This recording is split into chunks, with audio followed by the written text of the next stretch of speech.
what? You guys have been loyal to my show. You guys have been, talk about my show a little bit, and I'll be loyal back. And when you're people, you just show up and you do your job. So I'm here for you guys. That's all I'm saying. Yeah, I want maybe we can get some controversy going on about me before we get on the show.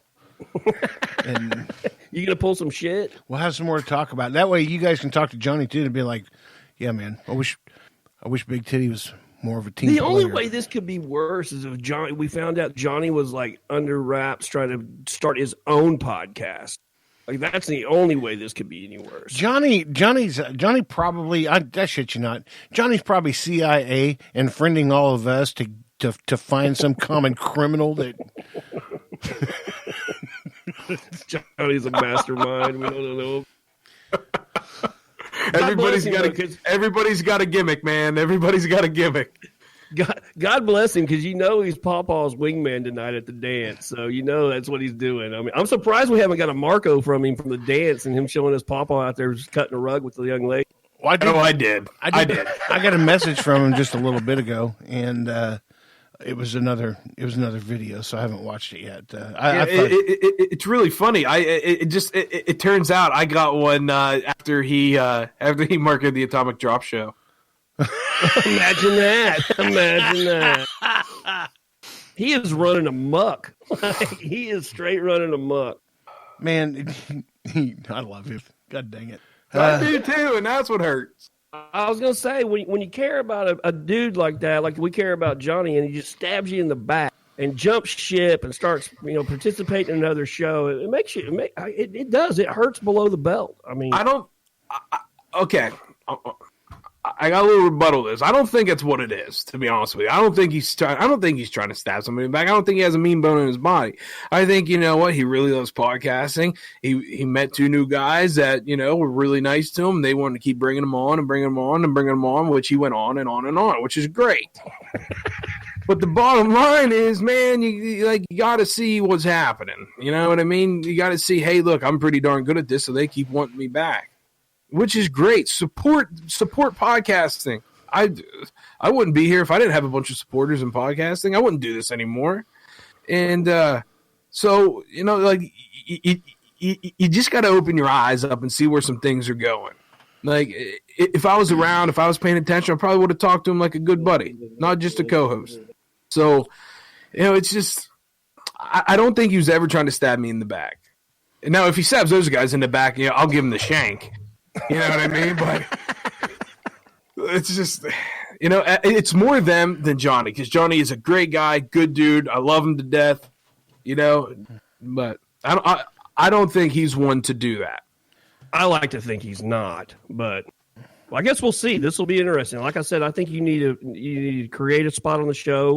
He needs to make a public declaration and let everybody know where he stands. I pledge allegiance to the podcast of the United broadcasters of the podcast, and to this podcast for which it stands, one podcast under Todd. Whatever. I'm gonna print those and sell them. What about you, Todd? Have you been out in the woods yet this year? Yeah, man. I have 3 hours. That's all it's been. Awesome. God. It's you know what though? And yeah, as an outdoorsman, someone who loves it, it does suck that say, hey, look, I've been out for 3 hours, but it's for good reason, because the hashtag smoking hot soon to be wife, she is probably the hardest worker I know. I mean, I'm going to change what I said. She is the hardest worker I know. And she works at home, which means she's got my daughter all day and my son all day. And while I'm at work, and then I come home, and she then has to work also.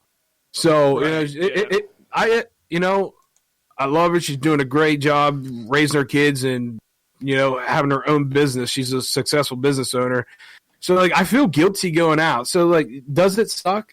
Yeah, but am I mad about it? To be honest with you, no, because it's a family thing, and if she's sacrificing, I'm going to sacrifice too.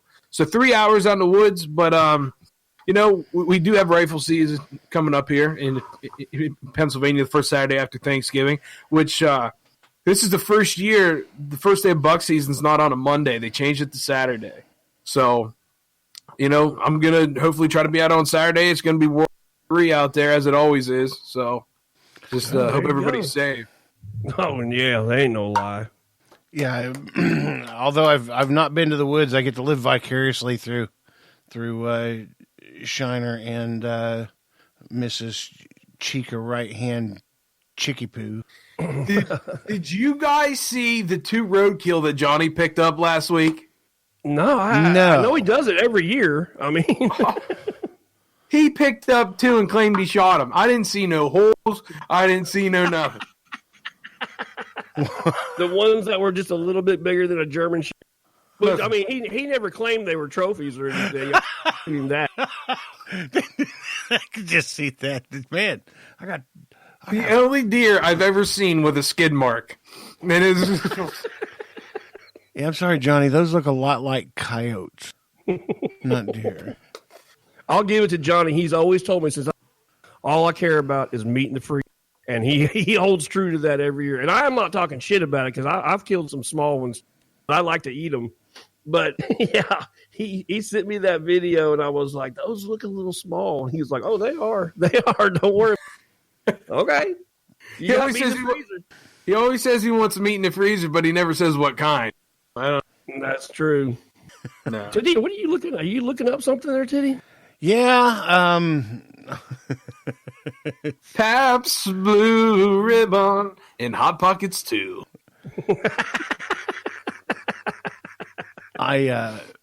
That's a great. I can't believe I have a new. I can't believe I'm on the show with you guys after we've all talked about this photo, and I'm staring at it right now on my screen. It's just, I don't want to stare at it because it's Johnny like this, but it's kind of funny. Like it's kind of hard not to, just because like it's real. Oh. You hear this thing and you don't know if it's real or not, but it's real. It's right here. Yeah, we didn't Photoshop that. That's very Johnny at his finest. That haircut, though, my God. You know what? Actually, what I find is one of the sexiest things about Johnny is that when he takes his cap off and he's got that line across his forehead all the way around his head, it's like it's white hair and brownish red down here. Only got to know the farmer's tan on his face. Come here. We've been saying a bunch of stuff, but Johnny, we do love you, man, for sure. This has been a roast of Johnny.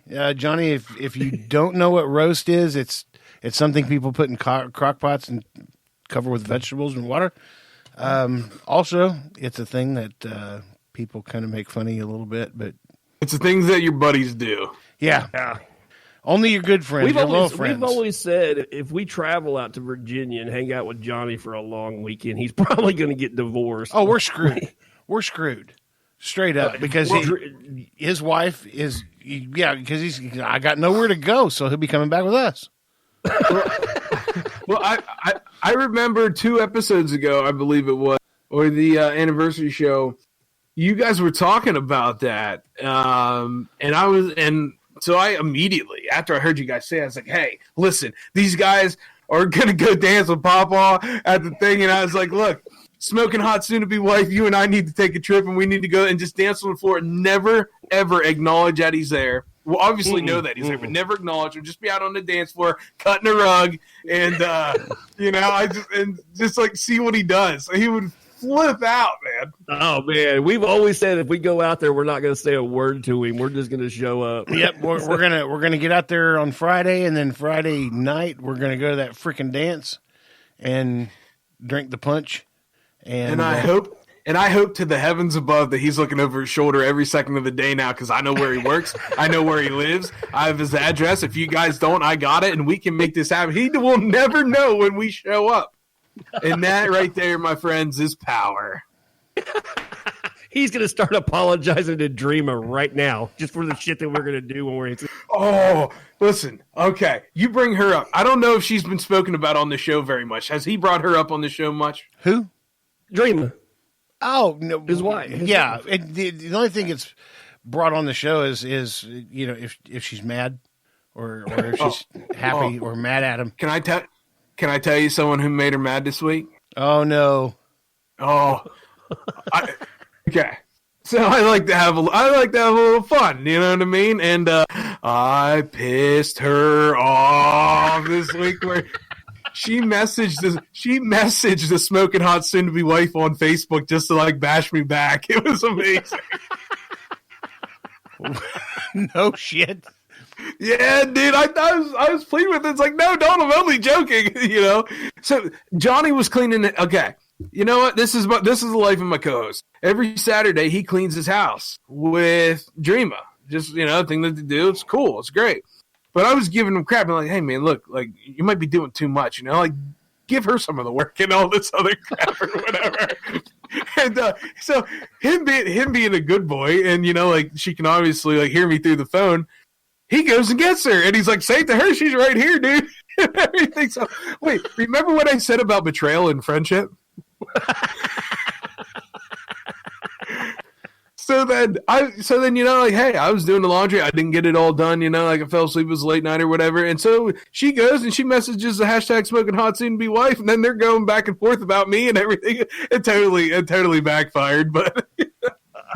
On Saturday sometime, Johnny sent me a Marco. It was on Saturday afternoon, and he's talking to me. He's going on and telling me some story. And then I hear, it sounds like Charlie Brown's teacher in the background. It's Dreama saying something to him. And all of a sudden he looks at his phone and he goes, I got to go, dude. I got to go clean the cat boxes. Oh, I get it, man. Don't get yourself in trouble. No, don't do that. What you got, Titty? Just looking into this real quick. I do not want to be Alexander Urtula. That's a name. You're probably like Alexander Urtula. Nope, that doesn't mean anything. It's a dude that vegan? Back in May, yeah, kind of like a vegan. Back in May, he leapt from a Roxbury parking garage to his death hours before his graduation ceremony at Boston College. But he leapt to his death because he was being threatened by his then girlfriend. Her name is In Young Yu. No, she's not from the she's not from the United States. That's In Young Yu. In Young Yu. In Young Yu. So In Young Yu. Okay, sorry, had to get a Christopher Walken in there. She kept sending him texts like, go kill yourself, you worthless piece of shit. I mean, just texting him. And he did it. Well, now she's being charged now. Have you seen the videos about this and seen the screenshots of the text messages she was sending him and encouraging him to do it? Like, go find a place. Like, just go do it. Yeah. Like, I'm like, what the hell? Yeah, dude. She talked him into doing it. She actually did. First of all, if how good is that Nookie? If she can do that, like, god dang, like, it's so good. She talked that dude into killing him. I take back what I said was power earlier.